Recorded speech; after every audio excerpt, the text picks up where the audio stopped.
Hey guys, one of the most common objections or concerns ng mga tao, right, is bakit di lang kayo bumili ng sasakyan dun sa malapit sa inyo? So here's a local Honda dealership dito ngayon. Hindi masabihin ko nasan tayo.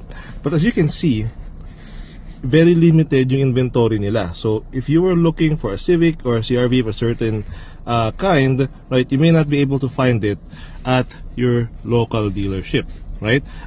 Because some cities, depending on how big or small your city is, you get a certain amount of inventory lang na allocated para sa store mo. So a bigger store would oftentimes have better inventory kumpara sa smaller store, mas konti lang ang allocation nila for inventory. So parang dito yun naman, yan lang ang inventory nila, right?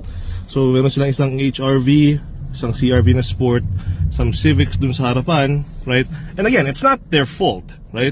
It's just a matter of, product allocation when it comes sa car industry talaga, right? Of course, the manufacturer, in this case Honda, would give more inventory sa mga stores na mas malakas makabenta.